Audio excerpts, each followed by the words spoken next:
বাংলাদেশে যত সুন্নি মানা লোক আছে তাদের সাথে যদি নজর করে দেখেন, তারা নবীজির দুরূদ শরীফ শুনলেই কেমন যেন আনন্দিত হয়, নবীজির প্রশংসা শুনলে আনন্দিত হয়, নবীজির সালামের আওয়াজ শুনলে আনন্দিত হয়।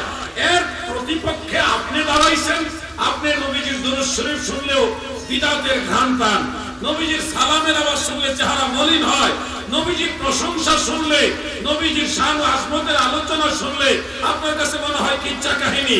ভাই, আর পরেও কি আপনি বুঝবেন না যে আল্লাহর হাবিবের সাথে আপনার সম্পর্ক ভালো না?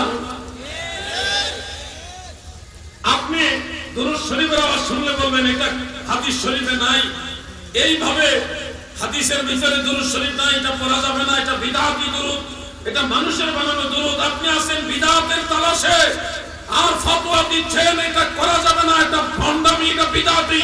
শুনুন, যারা দুরূদ সালাম নিয়ে, শানের সালাত নিয়ে বিভিন্ন ধরনের ফতোয়াবাজি করে, তারা ফতোয়া দিতে দিতে মরে যাবে, আর আমরা নবীর দুরূদ পড়তে পড়তে মরে যাব। ঠিক আছে?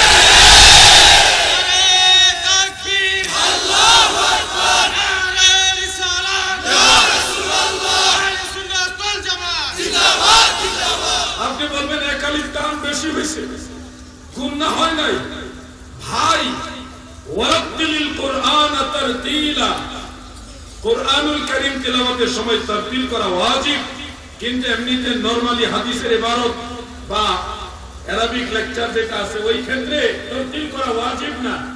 কারণ যদি আরবি ভাষায় একজন আরেকজনের সাথে তারতিল করা ওয়াজিব হতো, তাহলে আরব জাহানের কেউ জান্নাতে যেতে পারত না।